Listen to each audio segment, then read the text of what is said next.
waaw loolu moom ñun fi ñu dëkk ci Médina Fall ñun loolu lu ñu fekk la muy action sociale ñun fii loolu mooy suñu base suñu force mooy la solidarité Médina Fall suñu force mooy kër gu la neex nga dugg nga añ nga reer nga génn dem fa la neex def fa leneen la neex ndax fii dëkku diine la dëkku Maam Cheikh Ibrahima Fall la te ku xam Maam Cheikh Ibrahima Fall dencul dara lépp lu am da ko partagé ak nit ñi ñun suñu référence pour le développement de l'humanité kenn lañ koy wekk muy Maam Cheikh Ibrahima Fall moom sa philosophie son ouverture rek doy na ci am jàngale pour que ñun lépp lu ñu am rek ñu mën ko partager ak nit ñi parce que xam nañ ni nit d'abord nit mooy garabam te cohésion sociale mënul am tant que amoo équilibre te équilibre boobu pour nga mën ko créer faaw le peu que tu as nga jëm ko partager ak nit ñi nga xam ne jàpp nga ni amuñu dara peut-être la circonstance mooy pour ndox moom ngay wax c'est circonstanciel fi ñu dëkk nii dañu am problème de ndox Médina Fall extension ba ci kaw après Don Bosco foofu yëpp amul ndox vraiment ñuy lancer appel autorités yi nga xam ne ñoo am la compétence pour ñu mën a dugal ay réseau hydraulique ak ay réseau donc STE pour ñu wàcce fii ndox nit ñi am ndox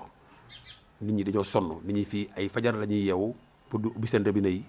te buñ ci amee tuuti la ñuy am duñu sax am romb lu passé ay 20 litres wala ay 40 litres robinet yi tëjaat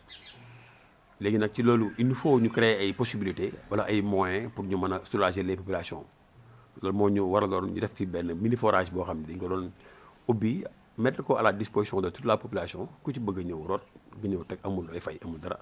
vrai loolu ñun bon loolu suñu participation la en tant que citoyen bu ñuy def peut-être ak leneen yaa moo interpellé ci ndox mi rek mais sinon je l'ai même pas en parler voilà léegi loolu daal mooy lii mooy mbir mi tey xam naa ni ñàkkul aussi bis dina ñëw bis bu état réagiré par rapport ak problème yi nga xam ni les problèmes sociaux yi nga xam ni population bi ñu ngi koy dund je pense que loolu dina mën a satisfaire sinon aussi dinañ xool suñuy capacité ak suñuy possibilité ba def points yi ñu mën a am def fa ba jàppale ba soulager aussi yeneen population yi ci pour ñu mën a am véritablement l'eau potable bi nga xam ni moom la ñëpp soxla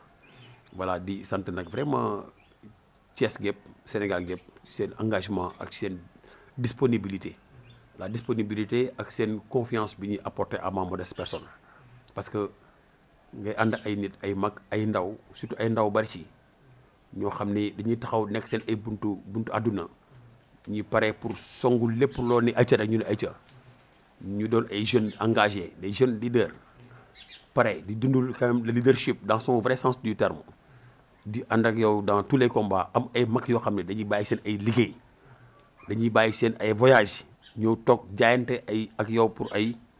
soutenir la ci ay combats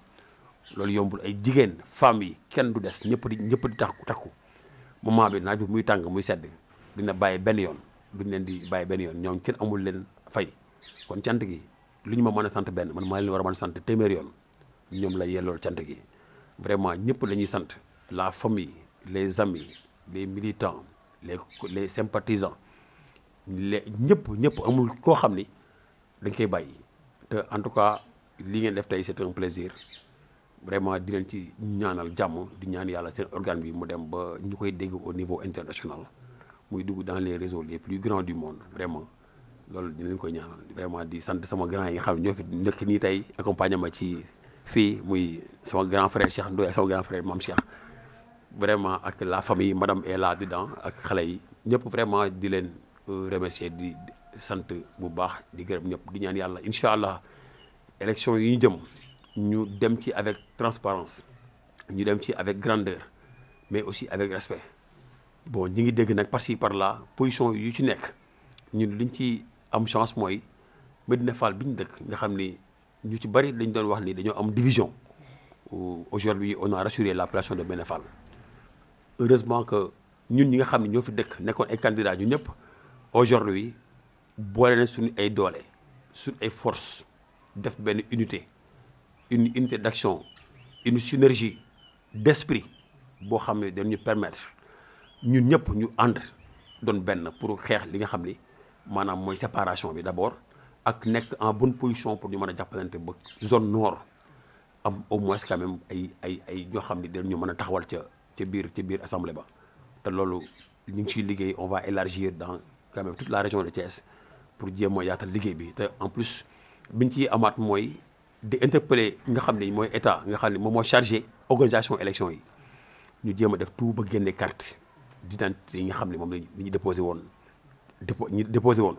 primo votant yi ak ñi nga xam ne dañuy am ay changement d'adresse électorale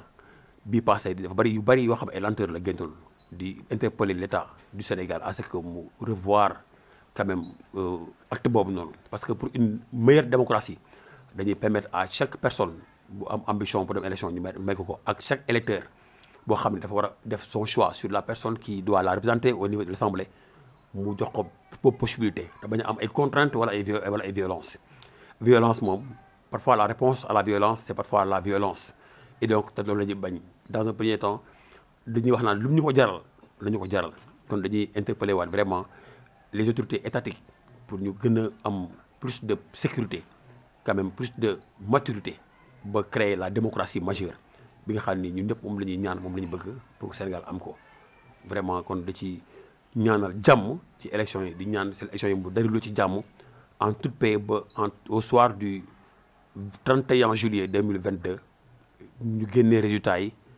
toute la transparence qu'il faut mu am ko lépp loo xam ni blocage la ñu génne ko waxoon nañ fi parrainage bi on savait que le parrainage était un système de verrou boo xam dañ ko doon def n'est-ce pas pour filtrer les candidats